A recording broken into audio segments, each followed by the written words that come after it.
is rare that these things start on time, but we are starting on time. And I want to thank each and every one of you. Thank you to our witnesses for being here today. Nearly a year ago, I held a press conference with a bicameral, bipartisan group of colleagues demanding answers as to why the World Anti-Doping Agency betrayed its mission and allowed 23 Chinese swimmers to get away with doping. Unfortunately, almost a year after the explosive New York Times report exposing the scandal, WADA has failed to provide answers. Instead, all that they have provided are threats, stonewalling, and intimidation. My message remains the same. My colleagues and I will not be threatened or silenced for promoting fair play and advocating for clean sport. Here are the facts. In 2021, credible allegations emerged that 23 Chinese swimmers tested positive for a banned substance just months before the Tokyo Olympics. What did WADA do? Instead of launching a thorough investigation, they turned a blind eye. They accepted a deeply questionable explanation and allowed these athletes to go ahead and compete. Many of them went on to win medals. This wasn't just a lapse in judgment, it was a cover-up.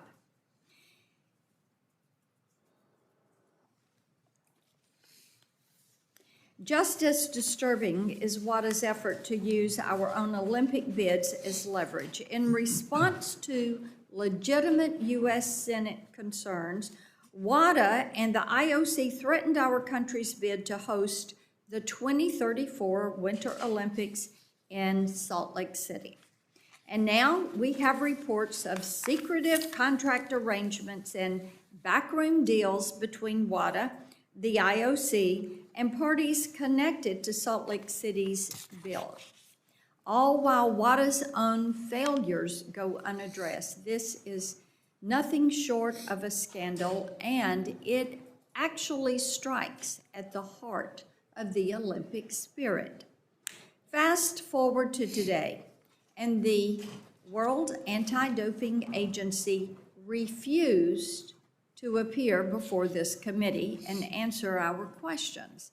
Now, WADA's refusal to engage on this issue or work in good faith with the U.S. leads me to one question: what exactly are they hiding?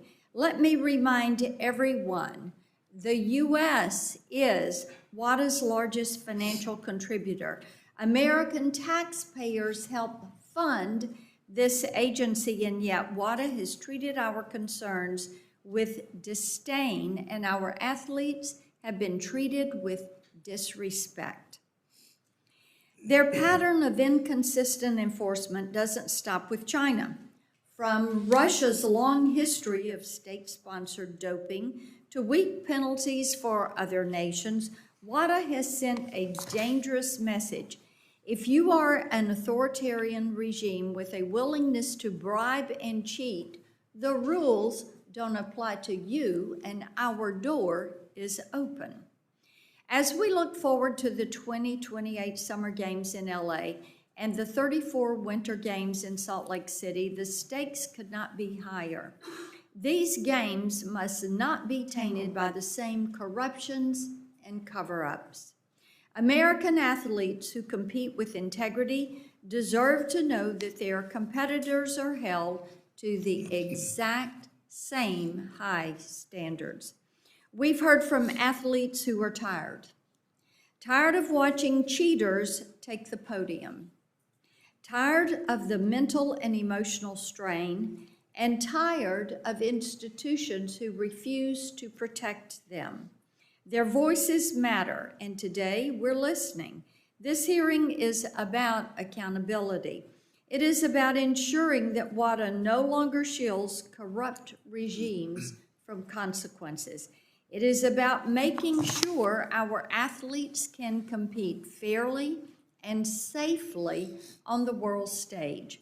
WADA is not above the law, and this committee will not rest until the agency is reformed and held responsible for its failures. I now recognize the ranking member.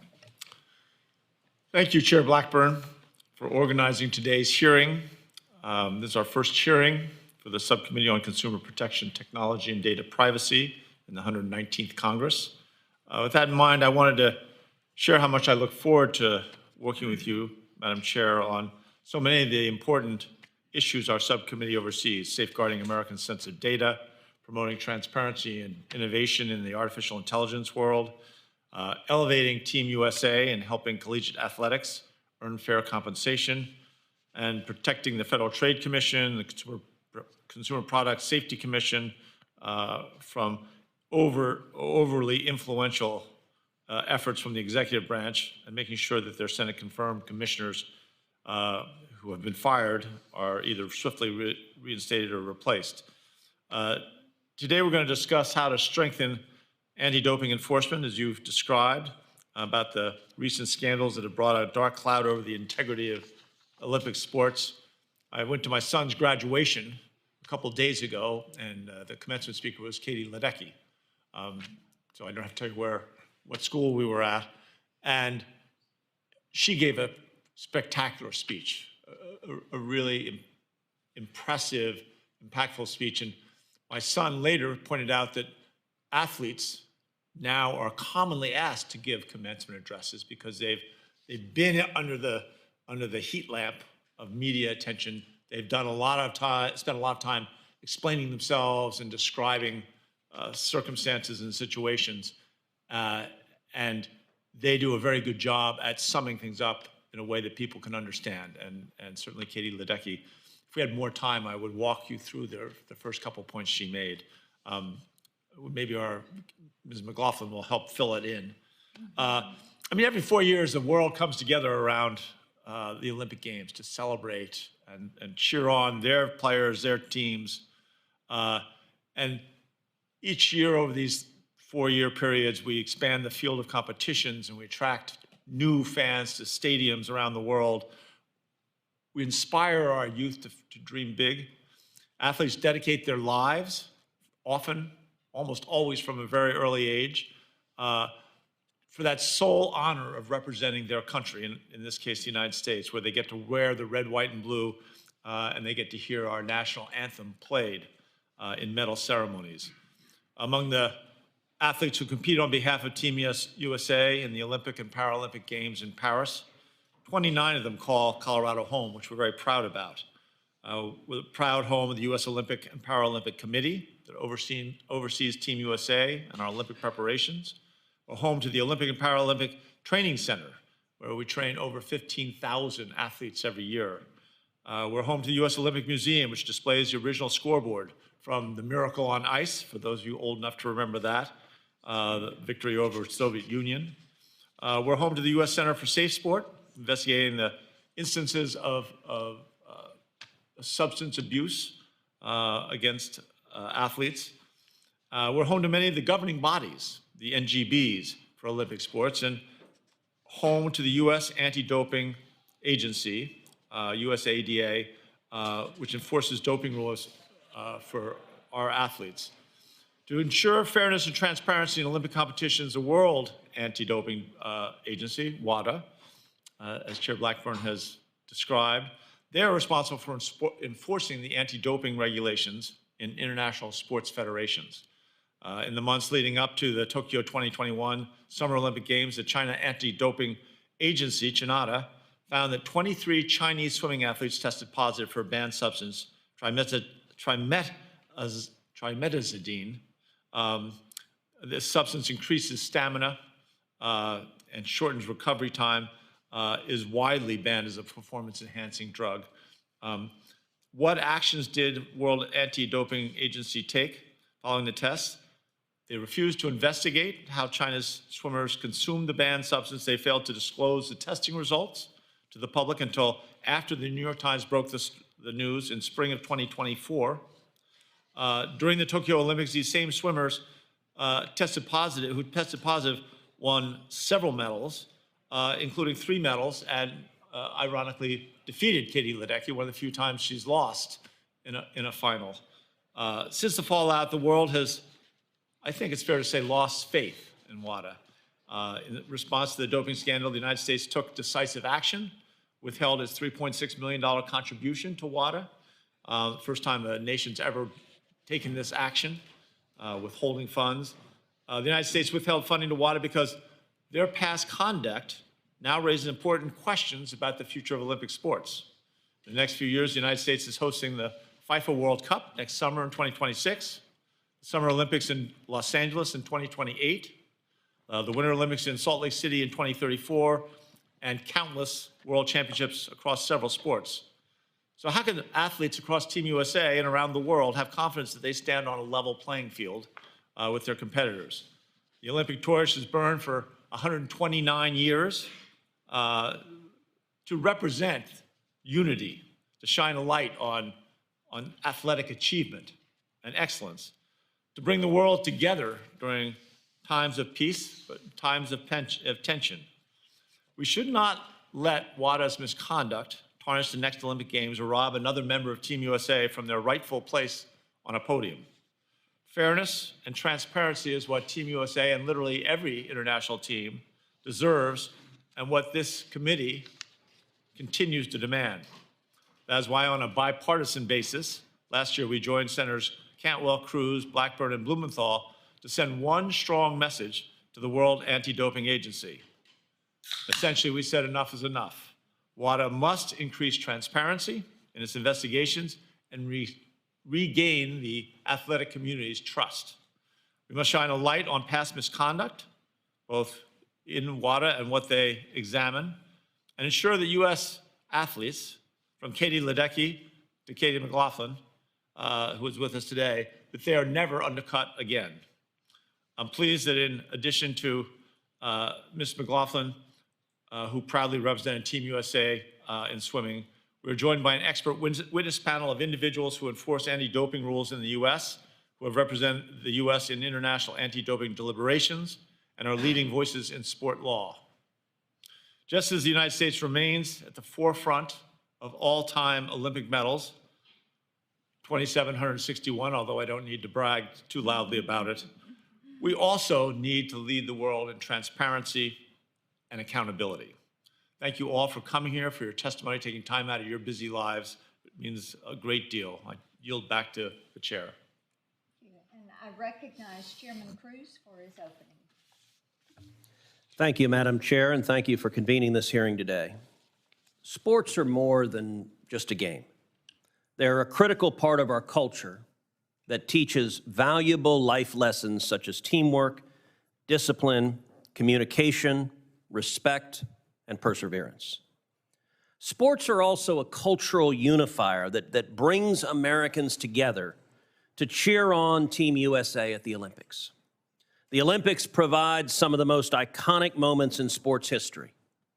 Who can forget the legendary 1980 Miracle on Ice, when Team USA hockey brought home the gold and triumphed over the Soviet Union?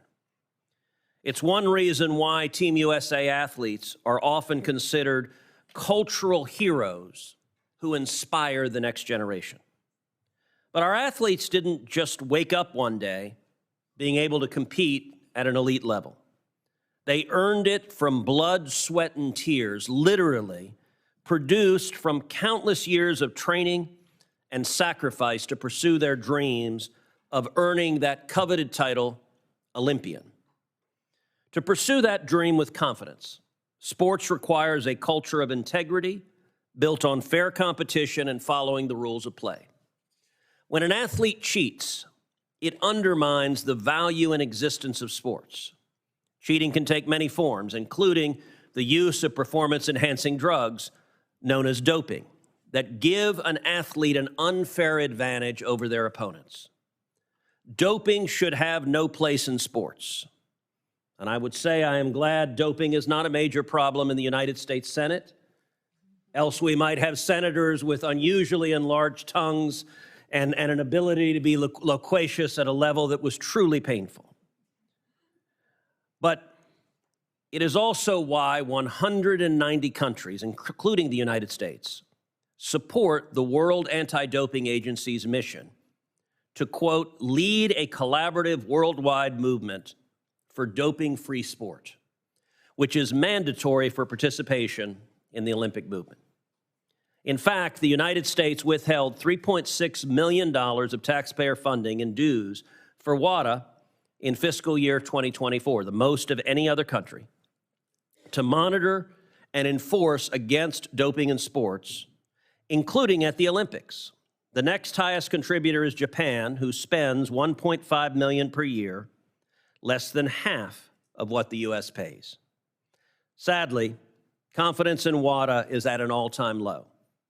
Recent news reports reveal that WADA did not enforce the doping rules to block 23 Chinese swimmers who tested positive from performance-enhancing drugs from competing in the 2021 Tokyo Olympics. WADA's decision to not enforce these rules may very well have impacted the Olympic swimming competition results for Ms. McLaughlin, one of our witnesses today, who competed against these athletes in Tokyo. This not only harms Team USA, but it undermines the integrity of the doping-free sports mission that WADA claims to uphold. In advance of the 2024 Paris Games, Senator Cantwell and I jointly sent a letter to WADA asking for documents regarding the 2021 doping scandal. We also called for action to guarantee fair competition for Team USA at the upcoming Paris Olympics. WADA not only refused to provide answers to this inquiry and other government inquiries, but allowed the same Chinese athletes to compete again in the 2024 Paris Olympic Games without any consequence. Shortly thereafter, the International Olympic Committee announced that Salt Lake City, Utah, would be the host city for the 2034 Winter Olympic Games. News reports indicated that the IOC, likely in cooperation with WADA, took an unprecedented move to demand that Utah officials sign a contract to recognize, quote, the supreme authority of the WADA in order to host the Olympic Games in Salt Lake City. It is shocking that WADA, whom we rely upon to ensure fair competition, not only refuses to be transparent and accountable, but appears to have made unfair demands of a United States city to stymie legitimate federal investigations into its role in the swimmer doping scandal. Last year, I explicitly called for withholding U.S. taxpayer dollars from WADA until it returns to its mission and is transparent about its handling of the swimmer doping scandal. I intend to continue this call. I look forward to hearing from our witnesses on what else we can do to ensure WADA is held accountable and that our American athletes are fully protected. Thank you. Ranking Member Cantwell. Thank you. Recognized. Thank you, Chair Blackburn, and thank you and Chairman Cruz for holding this important hearing. I want to thank our witnesses for being here. Congress has a critical role to play to ensure that America's athletes are provided every opportunity to succeed. This means committing to a level playing field across all aspects of sports, from equal pay to anti-doping. In 2022, we passed the Equal Pay for Team USA Act that I led with Senator Capito, which codified equal pay and treatment at the highest level of competition. This means ensuring our athletes are free of abuse, mistreatment, by supporting the U.S. Center for Safe Sport and pushing for necessary reforms to ensure the center is living up to its potential. U.S. athletes continue to face another hurdle with the immense amount of work that goes on into competing at an elite level. We owe it to them to ensure that it's a fair competition.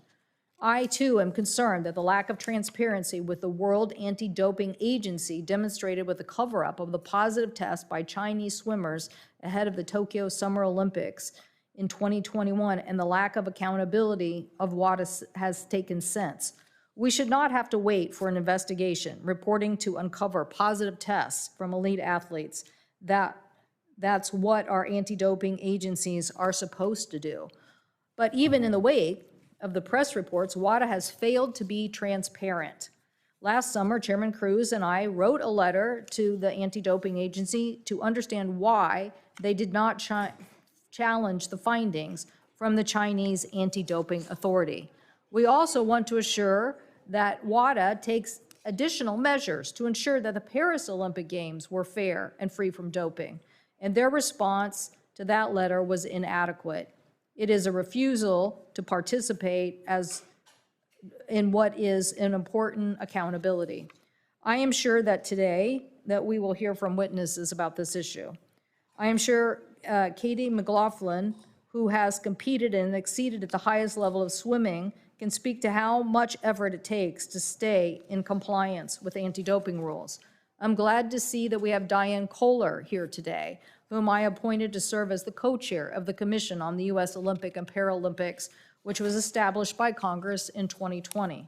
The Commission, in its 2024 report, found that the United States Anti-Doping Agency is the model of success in the Olympic movement, as over 3/4 of the athletes and coaches reported trusting them as an organization.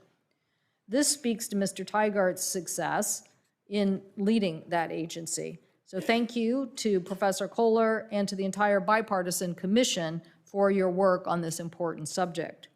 To ensure clean sports, USADA receives funding from the Office of National Drug Control Policy to invest in anti-doping research.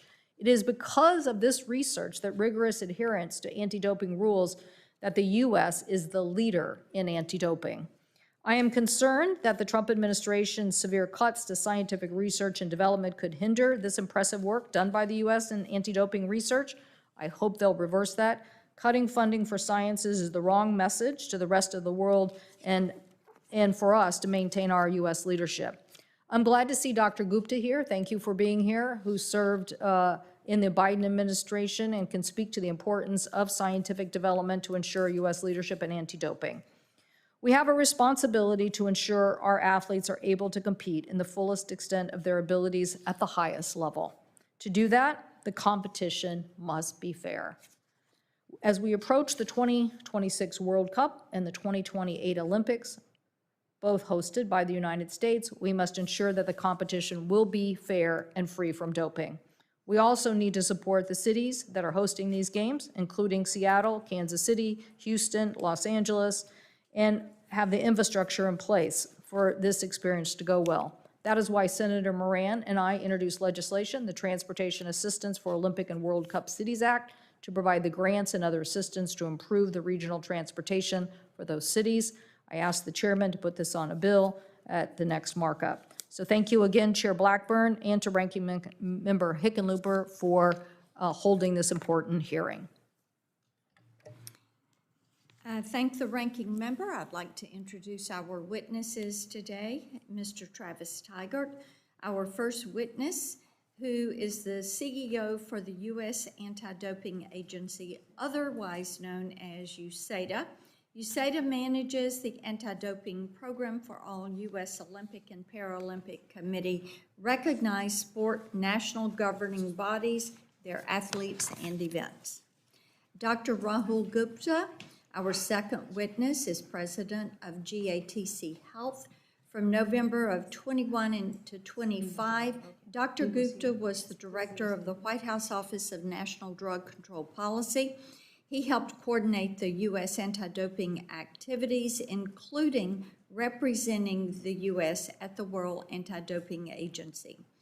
Ms. Katie McLaughlin, a U.S. Olympian specializing in freestyle swimming events. She won a silver medal at the Tokyo 20 Olympic Games as a member of the U.S. Women's 4x200 freestyle relay.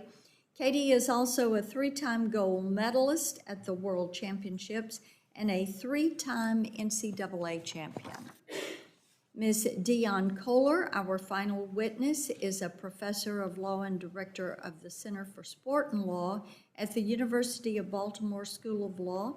Her academic focus is Olympics and amateur sports law. Welcome to each of you. At this time, I recognize Mr. Tygart for your 5-minute statement. Thank you. 96.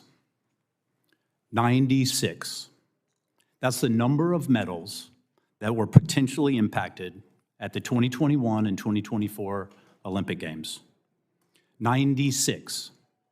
This includes 18 American medals, 14 of which were potentially gold. These 96 medals were potentially impacted by China sweeping dozens of positive tests on their elite-level swimmers under the rug, while the global regulator, the World Anti-Doping Agency, otherwise known as WADA, did nothing about it. Madam Chairwoman, members of the committee, thank you for the opportunity to be here, discuss how we can protect the rights of American athletes and fairness in all Olympic and Paralympic competition. Unfortunately, we find ourselves once again at a crossroads for the soul of sport. Fairness and integrity are yet again under attack by the failures of the global anti-doping system.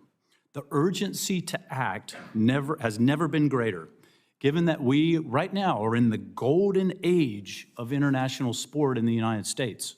Major events, as we've already heard, like next summer's FIFA World Cup, the 2028 Summer Olympic and Paralympic Games, the 2034 Winter Games are all coming to the United States. It is our time, and we all know that a home field advantage is important, but it does not overcome a doped field advantage. And America will be robbed again if we don't act and get WADA straight. This moment isn't just about medals. It's about showcasing America's values and excellence. We're going to welcome the world and celebrate our commitment to fairness, to equal opportunity, and clean competition. Athletes like Katie you're going to hear from, and their powerful stories are our shining light. They're our North Star. This is why we are here pleading for help to allow athletes to have a level playing field and ensure America fulfills the promise of a fair mega decade of sport in the United States. This China scandal is happening on the heels of the Russia state-sponsored doping scheme. It is no wonder why the world's athletes are incensed once again. And Madam Chairwoman, how does WADA respond? Instead of acknowledging and fixing its failures, WADA has dug in to protect the Chinese and its backroom secret decision-making process. If WADA had any legitimate answers, they would be here. This is the third time they've been invited but declined to come to Congress. So what can be done? First, WADA must disclose the entire Chinese TMZ dossier. Justice for athletes demands it. Second, the time for blind trust in WADA is over. WADA must be audited by independent experts. Finally, Madam Chairwoman, members of the committee, WADA must be independent. One of the core principles of an effective anti-doping system is that it must be free from sports influence. You cannot have the fox guarding the henhouse. It is a concept that is as simple as it is effective. Unfortunately, WADA is not independent. WADA promised the U.S. it would make their president and vice president independent. They have betrayed that promise, and they did a classic bait and switch. We should continue to hold U.S. funding until this promise has been delivered. In the first Trump administration, the White House took 3 impactful steps. First, working in a bipartisan way with Congress, authority was granted to ONDCP to withhold U.S. taxpayer funding unless WADA reformed and did its job. Also, the White House convened a landmark global summit on WADA and brought the world together seeking change. Lastly, President Trump signed into law a very bipartisan Rodchenkov Anti-Doping Act that allowed the prosecution of those who prey on athletes, such as coaches, trainers, doctors, and dirty officials. These actions send a clear message that the U.S. will not allow American athletes to get robbed and that U.S. taxpayers will not continue to bankroll a broken system. We must continue to build on the momentum for change in a bipartisan way. We should work with our domestic partners, such as the United States Olympic and Paralympic Committee, domestic sponsors, including Comcast, Coca-Cola, Procter & Gamble, Visa, and others. Also a coordinated government strategy with Congress, ONDCP, and the State Department, working with our government partners and allies around the world to fix WADA. As the host of the upcoming games, the IOC and international sport are going to be expecting a lot from us. Congress and the White House should ensure the investment we are making into hosting these events is properly insured to protect the right of American athletes to win the right way on our home soil. We don't want to fund a fraudulent games. Let me be very clear. We need a strong WADA. We support the mission, but we need a WADA that is truly independent, a global regulator, not a lapdog to interests other than anything besides clean athletes and fairness in sport. Thank you for your attention to this important matter, and we look Forward to your questions, but also ways we can continue to help fix this global system. Thank you. Thank you. Dr. Gupta, you're recognized for 5 minutes. Good afternoon. Thank you. Thank you, Madam Chair, ranking members, and this committee.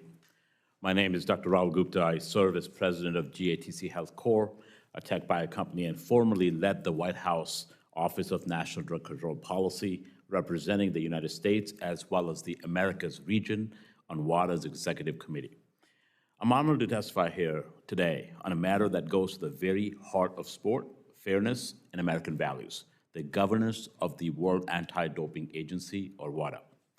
We must never forget that behind every medal, every anthem, and every flag, there is an athlete, often a teenager or a young adult, who has dedicated their life to honest competition. They train in the dark before sunrise. They sacrifice their bodies, their free time, and sometimes futures in pursuit of excellence. And they do it clean. Yet, today, their dreams are being undermined, not by a rival, but by the very institution meant to protect them. WADA was created to ensure that every athlete in every country plays by the same rules. But WADA has strayed from that mission, and the evidence is now undeniable. When 23 Chinese swimmers tested positive for a banned substance before the Tokyo Olympics, WADA did not open an independent investigation. It did not inform its executive committee. It quietly accepted an explanation of contamination and let those athletes compete, while clean athletes from other countries watched the podium slip away.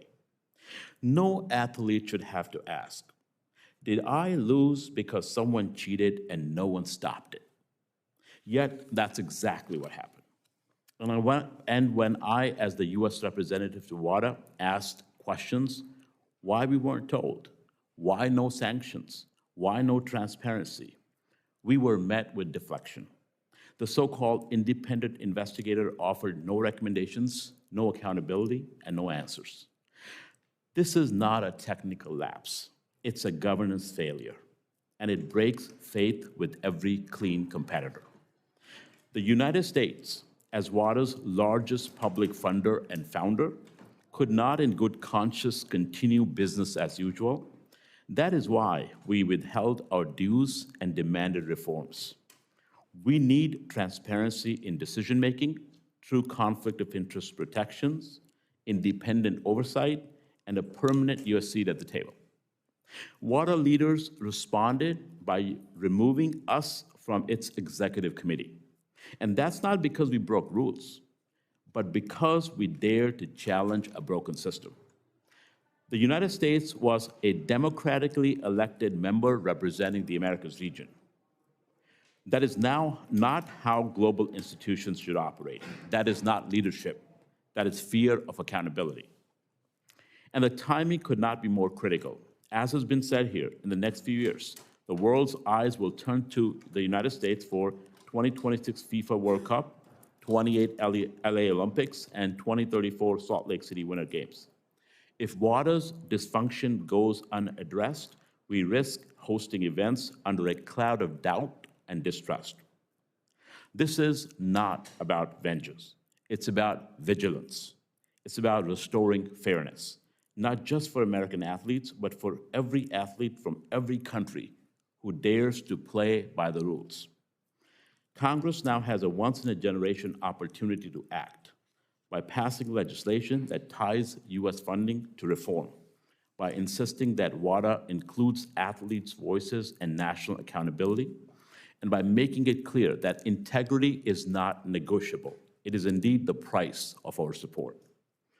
Let me be very clear. This is not about medals. It's about meaning. It's about telling every clean athlete, from the swimmer in Nebraska to gymnast in Georgia to the fencer in France, that we have your back. That doping will not win. That integrity still matters. And that United States will not just play on the field, we will lead off it. Thank you, and I look forward to your questions. Thank you, Doctor. Ms. McLaughlin, you have the floor for 5 minutes. Thank you for being here today.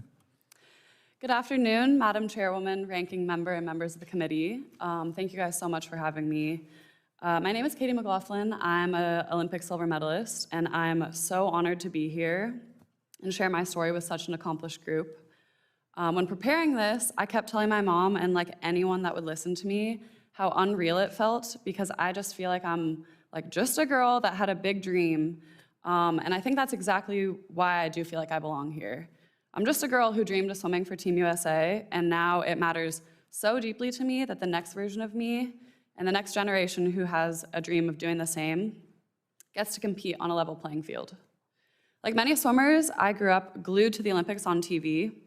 In 2008, I was like 11 years old, and I remember watching Natalie Coughlin, Michael Phelps, and all those Team USA relays just dominate, and I felt this overwhelming pride to be an American, and I knew I would do anything to be in their shoes one day. No matter how much time or work or sacrifice it would take to get there, I was gonna do it. And as one could imagine, being an elite athlete or Olympian takes a ton of hard work and sacrifice. We show up to the pool 10 times a week, 11 and a half months out of the year, and hope at the end of it all, we're tenths or hundredths of a second better than we were the year prior. We spend that much time training, looking for an edge or just something to set ourselves apart. And again, as a clean athlete, that was the only way and the only option to lead me to achieve my dreams. And it did. At 15, I made the national team for the first time and was entered into the anti-doping testing program, which meant I had to let officials know where I'd be 24/7 every day of the year. They could show up at my house or school or practice, anytime, anywhere for random drug testing. And they did. And over the next 10 years, I was tested more times than I could count. But I never once questioned it, because I believe that's what we all did. I believed in the system, I believed in fair play, and I never even considered that anyone might not feel the same. To me, competing clean wasn't just a rule, it was a responsibility. I was representing my country, my teammates, my family, and when I stood on the blocks, I wanted to know that I earned that place honestly. When my relay team swam under the world record time in Tokyo, we asked to be tested, even though we hadn't won gold. We wanted it documented that we were proud to race clean. That's how much we believed in the principle. So when I learned later that some competitors may not have had that same lead up, that the rules didn't apply to these athletes, it broke my heart and my teammates' hearts. Because, Madam Chairwoman, clean athletes carry the weight of sacrifice and discipline and transparency. And when that's not honored, it undermines the whole point of what we're fighting for. What's particularly disheartening as well is to learn that the powers that be, WADA, who's supposed to be the one holding everyone to the same standard, is not holding everyone accountable. It's really hard to understand how the fundamentals of sport and pride for hard work and pride for representing one's country has been tainted by these actions. In 2016, I was hoping to make my first Olympic team, and 5 months before our trials, I fractured a vertebrae in my neck. And I tried to come back in time, and I didn't make the team. And it was devastating, but it lit a fire in me, and I knew I'd be back. And I was. In 2021, I finally made the Olympic team and won a silver medal in the 4x200 relay, and it was an absolute dream. My teammates and I left everything in the pool. We believed in doing it the right way, and we were so proud of our hard work that earned that medal for the USA. In 2016, that personal heartbreak was out of my control, a complete accident that inspired me to be back. But in 2021, when learning about the scandal about the Chinese swimmers and how that could have been prevented had the correct rules been applied, that one had a different sting. And at the end of the day, we can only control ourselves, and that has given me peace as I've stepped away from the sport, knowing I gave it everything, and that my family, coaches, and supporters sacrificed so much to help me chase my dreams. But what about the next young athlete who steps up on the blocks and doesn't have a shot at fairness? Young athletes get one chance to achieve their dream, and they can't on an uneven playing field. And that's what drives me to speak up today. I don't want to stay quiet knowing another young girl like me is out there working just as hard, and she might not get a fair shot. Madam Chairwoman, we Olympians are individuals with individual stories, but what unites us is that we fight for honest, clean, and fair competition.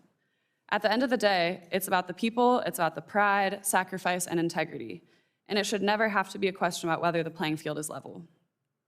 I care about the future of my sport and that everyone dreaming of being in my shoes gets a fair shot at achieving their dreams. Thank you all for listening, and thank you for your leadership and help protecting the future of sport. Ms. Koller, you're recognized for 5 minutes. Thank you. Good afternoon. My name is Dionne Koller, and I'm a professor of law and the director of the Center for Sport and the Law at the University of Baltimore. I've published several articles on the United States' efforts to fight doping in sport, and I also co-chaired the Bipartisan Commission on the State of U.S. Olympics and Paralympics, which provided its final report to Congress last year. I appreciate the opportunity to testify today, and I commend this committee for taking up the issue of how the United States should respond to WADA's continued failure to fully meet its mission. Members of the committee, WADA has suggested that the U.S. is hypocritical and behaving politically. Yet the U.S. has for decades been a leader in tackling some of the most important, challenging issues affecting elite sport and has never shied away from taking action, even when the target is the United States. From confronting the issue of sexual abuse of athletes to the Equal Pay for Team USA Act and more, the United States and this committee have repeatedly stepped up to protect athletes and the integrity of sport. The U.S. has for decades also shown the same resolve concerning doping in sport. Countries like Russia and China have long used doped athletes to win in international competition, and the U.S. certainly has had its own issues. Before USADA was formed, our drug testing program was administered by the entities charged with selecting athletes for international competition. This obvious conflict of interest prevented the U.S. from administering a credible drug testing and sanctioning program. In the late 1990s, however, the U.S. government took strong steps to ensure that rather than ever being perceived as cheaters, we would be leaders in the fight against doping in sport. We led international efforts to establish WADA and implement the World Anti-Doping Code, and in 2008, we adopted the International Convention Against Doping in Sport. It is useful to review the principles underlying the convention, which include the belief that doping has serious consequences for athlete health, the principle of fair play, and the future of sport, the obligation that the international community cooperate toward the elimination of doping in sport, that public authorities and sport organizations have responsibilities to prevent and combat doping in sport, and that these authorities and organizations must ensure the highest degree of independence and transparency. The United States has more than lived up to these obligations. Congress designated USADA as the official anti-doping agency for the U.S. and provided the majority of USADA's funding. This has been taxpayer money that is well spent. In my role as co-chair of the Commission on the State of U.S. Olympics and Paralympics, I saw firsthand how USADA has performed. Although our commission was not charged by Congress to review USADA's operations, our research, surveys, and interviews repeatedly turned up evidence that USADA is a trusted, respected organization that is fulfilling its mission. USADA operates the way a national anti-doping organization should, and indeed the way any domestic or international sporting organization should. Unfortunately, I cannot today say the same about WADA. The way WADA handled the Russian and Chinese doping cases and others have made clear that it is not enough to hope that individual WADA leaders do the right thing. WADA's structure must be such that it can and will always do the right thing. This is not a partisan issue. Under both the previous Trump and Biden administrations, we have taken steps to ensure that WADA fulfills its promise. Yet despite years of U.S. efforts to work with WADA to achieve the necessary reforms, WADA still has not fully implemented the changes necessary to ensure that the principles reflected in the Convention Against Doping in Sport are consistently upheld and not disregarded when politically expedient. This is not surprising, as WADA remains far too tethered to the International Olympic Committee and international sport powers and does not operate with the independence and an ethic of transparency that are necessary to meet its mission. Continuing to fund WADA under these circumstances risks endorsing the status quo, and it also sends a message to American athletes and the American public that clean sport and fair competition are no longer a priority. In conclusion, in 2008, I wrote a law journal article that questioned whether the fight for clean sport could survive in the long term.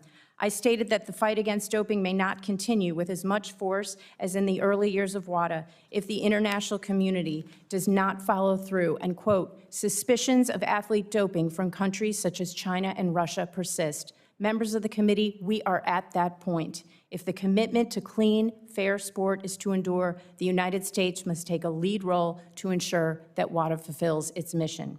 Thank you for the opportunity to contribute to this important discussion, and I welcome your questions. We thank all of our witnesses for their testimonies and each of you for your commitment to this cause. I do have a short video. There are other athletes in the video that wanted to be present with us today and are unable to do so. So if the clerk will play the video.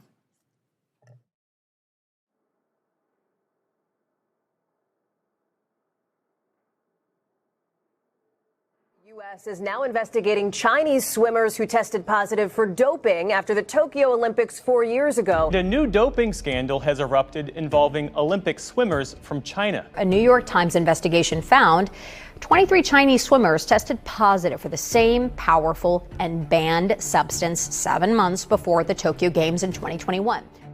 And I remember right after winning my bronze medal, I was so elated. And I walked into the media area to have an interview, and the first thing a reporter shoved a microphone in my face and asked, "Do you think the gold medalist was doping?" Anti-doping is hugely important to me. I always took great pride in the fact that I competed clean, and even greater pride in the fact that we as a nation compete clean. There's a lot that goes into Olympic performance, and the thought that some countries and some people aren't being held to the same standard as us is very frustrating. I'm frustrated in sport when we see nations and systems that don't adhere to the rules as other nations do and that aren't enforced as other nations and other systems do. The fact that we are still having to fight for the WADA code to be applied fairly across all sports, all national governing bodies, is something that is extremely frustrating to me. We are entering into probably the greatest sports decade in American history, coming up with LA 28 and Salt Lake City 2034. These are really important in the sport of swimming, but also every sport that's going to be at the Olympic Games in our home country in 2028. So I think it's really important that we start now. However, not all nations share our belief that honest hard work is the best path to competitive success. As athletes, our faith can no longer be blindly placed in the world of anti-doping agency, an organization that continues to prove that it is either incapable or unwilling to enforce its policies consistently around the world. But really what those athletes need is a level and fair playing field. Sport only works when everybody follows the rules. Whether you're an athlete, coach, sports legislator, or simply a fan, it's important that we give clean sport the time and attention that it deserves. In making sure that policies are applied across the board. This is something that is super important to us. As a home games, we want it to be as clean and as fair as possible. So now Team USA needs your help in pushing this legislation through. So please support this legislation. It's really important to have a governing body that is enforcing the rules to each country. I think it's really important to make sure that there's policy in place that other athletes are competing clean as well, and that the same rules are applied across the board. The U.S. has the opportunity to lead the world movement for clean sport. And I think we're definitely at an inflection point where we can make some positive change. To be really on it, to be really on top of encouraging WADA to apply their standards across the board. Reform is desperately needed to ensure that there is a level playing field. We as Americans need to set an example for the rest of the world that competing clean and with integrity is just as important at the end of the day as winning gold. Our message is simple. We will not be silenced for trying to promote fair play.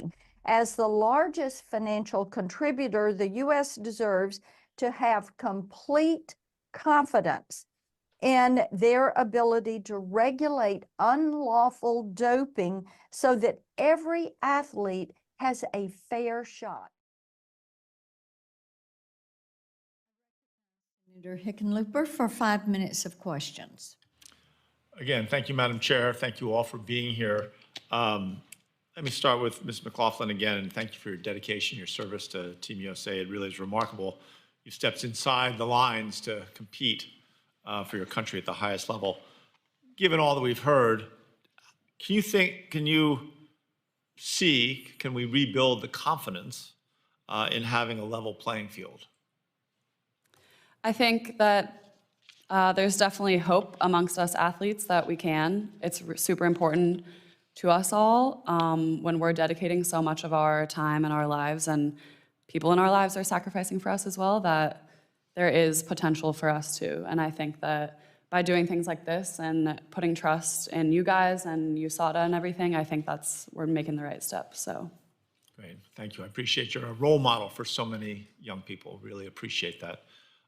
Ms. Koller, I'm going to swing off a little bit here.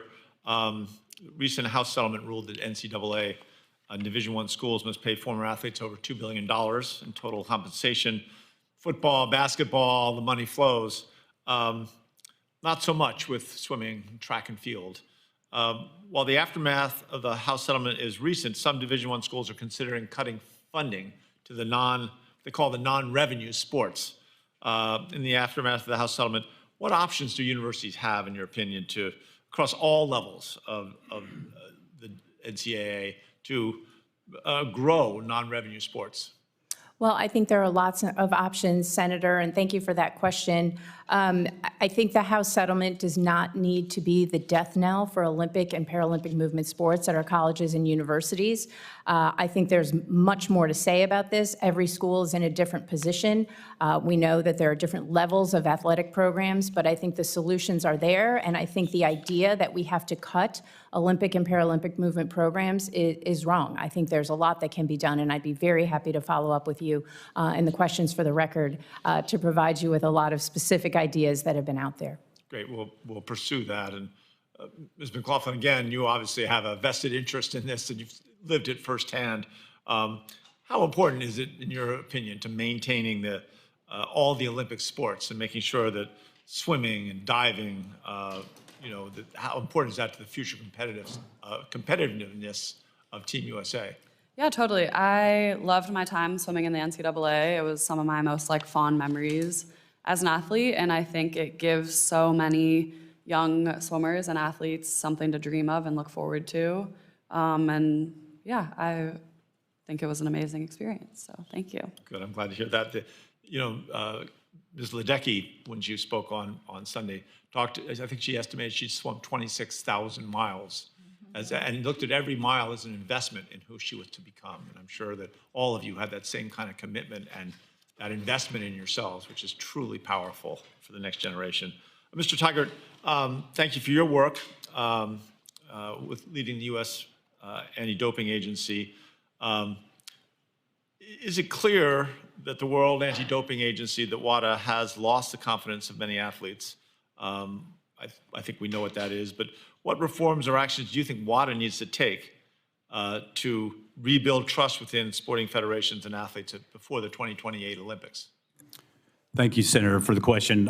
Listen, we hear from athletes every day, and you heard from the video, not just based here in the United States, who are frustrated, who are upset, who realize the global regulator doesn't actually have their back, in fact. And so I think the confidence has been undermined, and it's coming on the heels of the Russia state-sponsored doping. If you see in my long testimony about the weightlifting, it was biathlon before that, it was track and field before that. Here we go again, and we have to get this cleaned up to be effective going forward. And transparency, obviously transparency and accountability. I think the silver bullet on reform, to answer the second question, is independence. And I think with independence then flows transparency, accountability, effective use of resources, engaging in dialogue to how to better themselves, and then ultimately trust, which is the most important aspect for a system that is supposed to give confidence to athletes doing it the right way is the only way to win. Right. Dr. Gupta, how do you think we can build the international collaborative efforts to get back to this goal of trust? Thank you for that question, Senator. I think it's going to be important that the United States works with other countries like-minded. We have worked within the Americas, 41 nations, where we were elected for the second time just this past April. I think we have to continue to do that with European partners, allies in New Zealand, in Australia, in Japan, and others, to make sure that, again, the transparency, accountability is first foremost in order to build that trust into WADA. Great. Thank you very much. I yield back to the chair. We thank you and know you have to rush off. I appreciate So it. go make that speech well. I will. We're depending on him. Ms. McLaughlin, I want to come to you first. Talk to me a minute about how it made you feel when you read the New York Times expose and you felt like it was confirmed to you that you had been beat because somebody was a cheater. And here you were putting your heart and soul into your training, and you get to that moment to get that medal, and it's not there because somebody cheated you out of it. Yeah, thank you for your question. It was devastating, honestly. I remember getting the call from USADA letting me know that the New York Times article was going to break, and I was just so taken aback and heartbroken. And I think I spent a lot of my career trusting in the powers that be, and it was really sad to find out that that's not someone who could be trusted, meaning WADA. I think a lot of my teammates and I were just pretty let down. And I think, at the end of the day, all I can control was myself and my own race, and my teammates could only control their part of the race. So that's something to kind of hold on to, but I think just pretty devastating, heartbreaking all around. But thank you. Yes.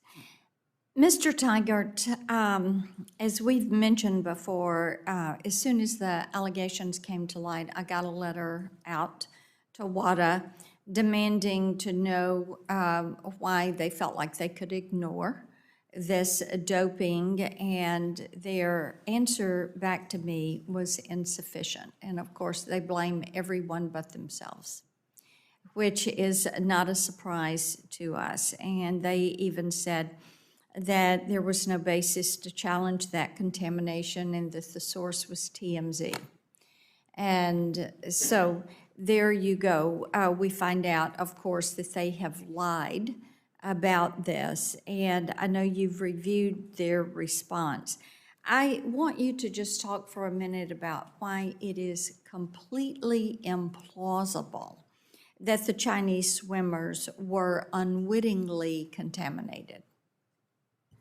Thank you for the question, Senator Blackburn, and for your efforts, including the introduction of the Restore Confidence WADA Act that's before this subcommittee.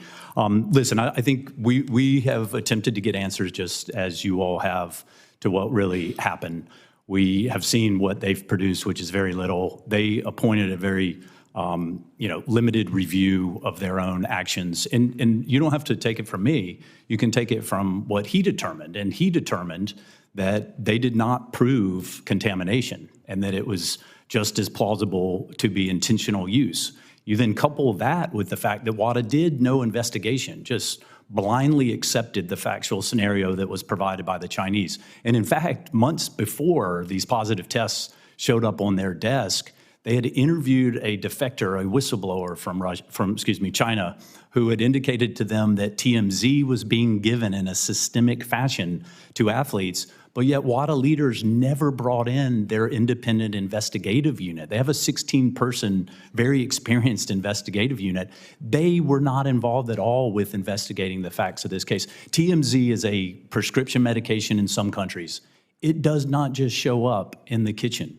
It's unbelievable to think that, Tinkerbell showed up and sprinkled it within the kitchen. The Chinese didn't find anyone using it. They didn't find it in the food. And the amount of food, the amount of contaminated drink you would have to actually eat or consume to get these levels was a few micrograms. I think we did the analysis based on the information that's out there.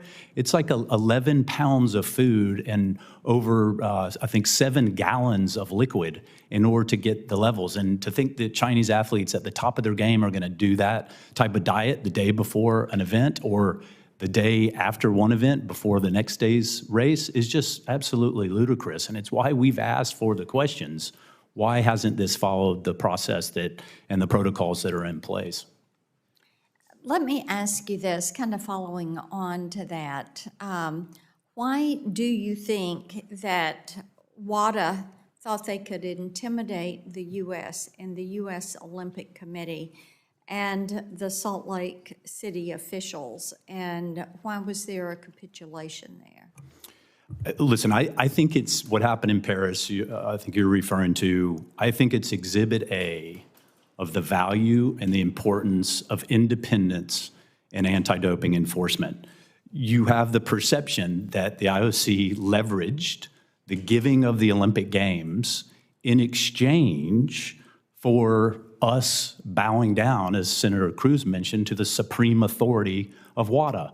Those shouldn't be commingled whatsoever. Now, we've been assured from the United States Olympic and Paralympic Committee that it's meaningless. There was no quid pro quo in their mind, and we must give credit to the United States Olympic and Paralympic Committee because they did make the independent decision to create USADA. You've heard from some of the other witnesses about the effective model of independence. They took the courage back in late 1999, early 2000 to say we're gonna be involved to help fund, but we're not gonna be involved from a decision-making standpoint. We're gonna remove the fox from guarding the hen house here in the United States. And we think, and Professor Koller testified to it, we think that's made all the difference in enforcement. And unfortunately, that's not what has happened and occurred with the IOC and with the World Anti-Doping Agency. All right, 5 minutes to the gentleman from Utah. Thank you, Madam Chair. Thank you to our witnesses. Mr. Tygart, as you know, Utah hosted the 2002 Winter Olympics. I think by everybody's standards, it was a tremendous success, both for the state and for the Olympics. Today, imagine our pride in hosting the 2034 Games. And to us, building on that legacy that we had in 2002 is just really important. And to be honest, if you ask the average person on the street in Utah about WADA or USADA, they wouldn't know, right, what was going on. But they do know this. They want the Olympics in 2034 to be the cleanest Olympics in the history of Olympics. So what has to happen? What does WADA, can they restore trust? And to restore trust specifically, not in generalities, what do they need to do? Listen, I think the silver bullet to restoring trust is independence. They promised an independent president and vice president. They betrayed that promise. And that was part of why the U.S. back in 2020 agreed to fund WADA, was making it more independent. That was in the legislative language to the funding that U.S. taxpayers agreed to send to WADA. And that was supposed to go into effect, but they changed the rules mid-game. A bait and switch is what happened. I do firmly believe if you put in independent president and vice president on the executive committee, which then also means it's on the foundation board, they're the same people, then we can begin the process of ensuring that it's trustworthy, that it's transparent, has accountability, and change the culture so it's not a service or lapdog to sport, but is actually a dedicated, faithful servant to clean athletes. Great, thank you. Katie, thank you for being here today. There are not many people that have done what you did, and there are not many people who could come here today and fill the role that you're filling. I think in many ways, there are a lot of people, both in Congress and professionally, who are working on getting this fixed, but you represent the athletes. So what do we need to do so that the next person that stands on that pool deck feels like, you know what, this is going to be fair? Thank you for your question. I don't have the specific ground rules of a plan of what I think should be done, but I think just echoing what Travis has said of independence and finding a way for the athletes to be able to trust WADA is super important. And I think that's pretty much it. Okay, good. Well said. Dr. Gupta, we talked about transparency. In your legal opinion, right, in your professional opinion, how does that happen? And is there possible legal action under Roshihoff anti-doping legislation do we need to do? Thank you, Senator, and really appreciate the work of this committee actually on this issue. It's really critical. I do echo my colleagues' thoughts here about the true independence. I also think having the independent code compliance audits is important. I think having make sure there's no conflicts of interest in the leadership of WADA is important. I think independent athletes representation is important. I think strengthening our oversight of it and having that representation, what I found is if we're not at the seat, we can impact change. And we're about the most independent, and you've heard Katie talk about what U.S. athletes do. And we want to make sure that everybody's doing it, first of all. But more importantly, we want to make sure that cheaters are not part of that system. And then, of course, engaging our corporate stakeholders and leveraging much more diplomatic channels. So I think all of those things, we cannot give up our authority under the Rodchenkov Act to go after the entourage of bad actors. And that's where the supreme authority language kind of doesn't work for the United States when these games are coming to U.S., and we are so proud of those as well. Thanks. Let me ask this. Athletes are going to get more and more innovative at cheating. What resources do we need to bring to the table to deal with that? I think we do. Congress has to think about more resources in terms of supporting USADA's work, because I do think that more R&D and more work will be required in the future, because we have a decade, a golden decade in the United States where we will have so much more sports, but also ensuring that, you know, I withheld the funding because we weren't getting results. So we have to be more accountable ourselves, as well as expect accountability out of WADA. Good. Ms. Koller, I have just a few seconds left. Would you like to weigh in on any of the questions that I've asked? No, Senator, I think it's been well covered. Thank you. Yeah, thank you. Madam Chair, I yield. Thank you. I've got a couple of more questions. You all have been generous with your time, and we do appreciate it so much, because we do want to get this legislation across the line and get something on the books and be able to hold WADA to account. And we know WADA and their allies are going to fight this. As I said earlier, they've refused to come to the committee. They have refused to provide an explanation. I'm certain part of that is they don't want to be under oath and have to admit what is done. But Dr. Gupta, you've been somebody who made the decision to withhold those funds, and that was an impactful decision. And I want you to talk for the record for just a minute about why it is so important that Congress pass this legislation, give the ONDCP the permanent authority to oversee these funds, and then why it was important to withhold those funds. Thank you, Madam Chairwoman. Congress passed the authority, and the first Trump administration gave us the authority to withhold. We exercised that for the right reasons. I think it's really important in legislation to ensure that ONDCP has that oversight authority to work in conjunction closely with USADA, as well as the U.S. Olympic and Paralympic committees, to ensure that American athletes are getting a level playing field. And only once that is done is we pay our dues. Of course, WADA isn't a favor of conditional dues payment, because the argument is, well, every country will do that, but not every country is paying $3.6 million, and that's matched by IOC, which is over $7 million.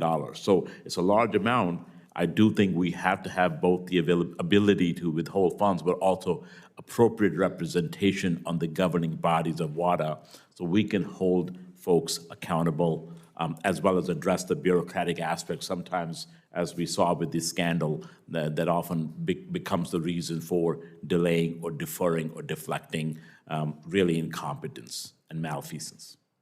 Thank you. Mr. Tygart, I want to ask you about, I think it's Yannick Sinner and that case.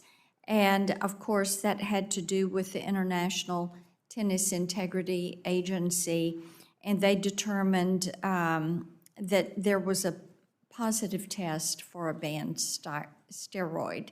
And then they decided that Sinner bore no fault or negligence for the positive test. And then WADA, about a month later, announced that it would appeal that decision. And so you've got the athlete and WADA entering into a resolution that resulted in a 3-month ban. But it seems that WADA approached that very differently from how they approached the Chinese swimmers case. And I don't know if you have insight into why you think they would have approached these cases so differently. It's impossible based on what we've seen to give even speculation of why they were approached so differently and what was so distressing and why you hear some of the world's top tennis players so outspoken about the unfairness now that they perceive in tennis was because how WADA treated this center case where they appealed it, rattled the sabers that it should be a 1 to 2 year suspension, and then on the eve of the hearing cut a deal with a very rarely used provision, and in their explanation attempted to say there were 67 other cases where they treated it similarly. We've went out and tried to find those cases, and they're nowhere to be found. And so it raises once again this idea that WADA is unilaterally making decisions not in line with the transparency, the disclosure rules, which are absolutely mandatory. And I neglected to say it earlier, but make no mistake on the Chinese cases, even if there was contamination, Madam Chairwoman, they still had to announce those cases. They still had to disqualify those athletes. So there is no justifiable reason these basic rules of transparency, even if it was contamination, which of course we don't believe that it was, and GATC decided it wasn't necessarily proven, they still had to disclose them. I want to ask you about something in your testimony. You said China has paid an extra $1.8 million. That's much more than their required dues, and they've done that since 2018, correct? Yes, ma'am. And in 22, the Chinese earmarked $500,000 specifically for investigations in intelligence. And WADA turned a blind eye to every bit of this and allowed the Chinese swimmers to go ahead and come in. So do you believe there was a quid pro quo? It's impossible to answer. However, what is clear is the perceived, at best case for WADA, the perceived conflict of, on the one hand, accepting, in addition to what you just mentioned, they have a private sponsorship with ATNA, the biggest Chinese, it's the Nike of China that also sponsors the Chinese swim team and the Chinese Olympic team. So they're getting extra gifts from China on the one hand, including the $500,000 you mentioned for specifically for investigation effort. And then on the other hand, they don't apply the rules, even if you believed it was contamination to China, and don't even investigate the facts that came across their desk. So at a minimum, the perception of that is what's destroying the credibility in this system. Well, indeed it has. And I want to thank each of you for being here today and for your testimony and for your patience as we were running back and forth to the Capitol for votes. I will remind all of our senators on this committee that they have until the close of business on June 24th to submit their questions for the record. And then you, as our witnesses, will have until July 8th to respond to each of those. This concludes our hearing today. The committee stands adjourned.